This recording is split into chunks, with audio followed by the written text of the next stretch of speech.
All right. I just did 3 karaoke practices in the row. Kind of blind. The only karaoke practice that I heard the music for beforehand is that Devils Never Cry. All right. Here is gonna be a poetry reading. Kind of switching it up, switcheroo a little bit. And this is one of my all-time favorites. It's obviously a classic of Western literature.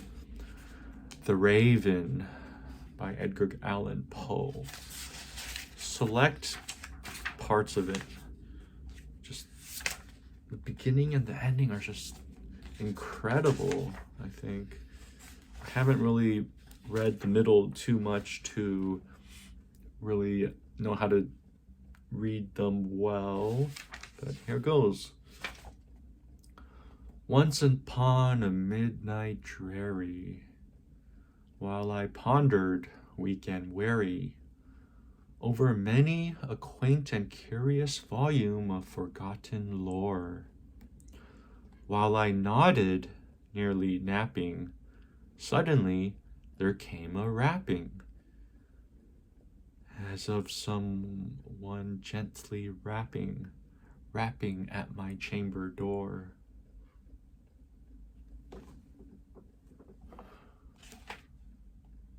"'Tis some visitor," I muttered, tapping at my chamber door. "Only this, and nothing more." Ah, distinctly I remember. It was in the bleak December, and each separate dying ember wrought its ghost upon the floor. Eagerly I wished the morrow, vainly I had sought to borrow from my books surcease of sorrow, sorrow for the lost Lenore, for the rare and radiant maiden whom the angels name Lenore, nameless here forevermore.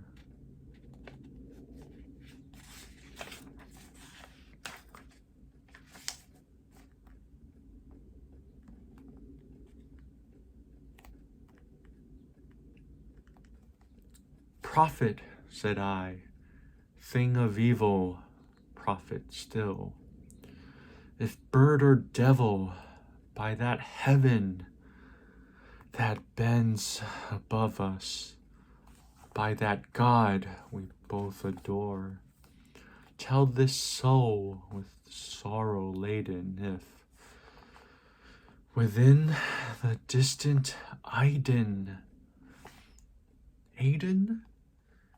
it shall clasp a sainted maiden whom the angels name Lenore, clasp a rare and radiant maiden whom the angels name Lenore," quoth the Raven, "nevermore.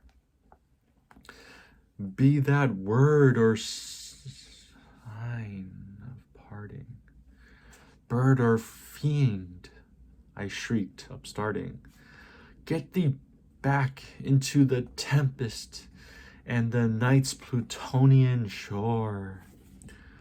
Leave no black plume as a token of that lie thy soul hath spoken. Leave my loneliness unbroken. Quit the bust above my door.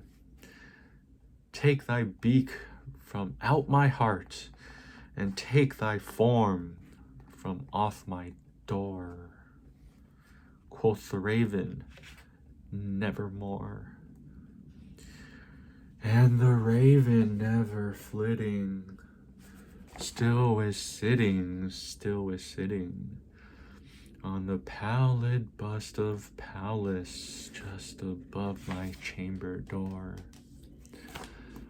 And his eyes have all the seeming of a demon's that is dreaming. And the lamplight o'er him streaming throws his shadow on the floor. And my soul from out that shadow that lies floating on the floor shall be lifted nevermore.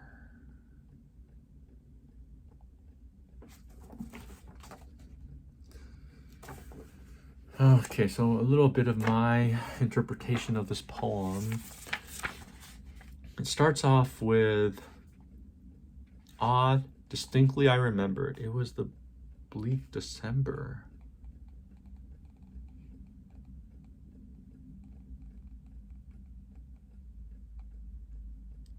It makes me think this whole thing in which the narrator is kind of, how do I describe it, absorbed by a demonic raven.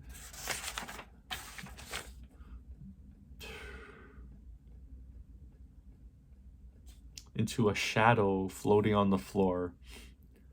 This narrator is not destroyed. I mean, that's the way I interpret it. I guess it could have other interpretations. So yeah. Distinctly I remember it was in the bleak December. And then this classic of Western literature ends with, my soul from out that shadow that lies floating on the floor shall be lifted no evermore.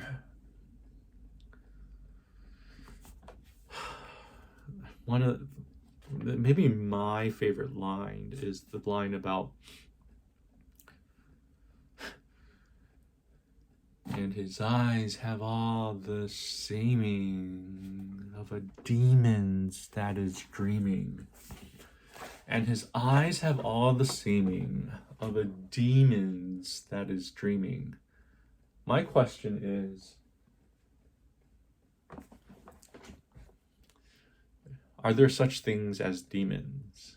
Like physical, literal, Diablo 4 kinds of demons? And if there are demons, then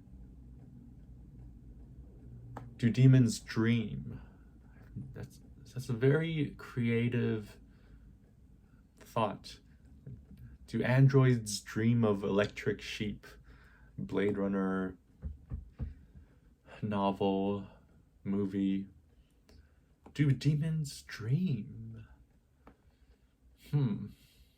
Can't believe Edgar Allan Poe wrote this down so many years ago, and I've been floating on this line for so many years, or floating on this poem for so many years. Like, to me, the raven is a symbol of Sargeras or Sargeras from the Warcraft series of video games and movies and so many other things. My question is that true? Is this the same raven as something like Sargeras or Sargeras, who Edgar Allan Poe was writing about? There's no proof of that I can talk about. Even like a mathematical proof sketch is difficult. A logical proof sketch of that is very, very difficult. And how could you prove that? It's more about describing that.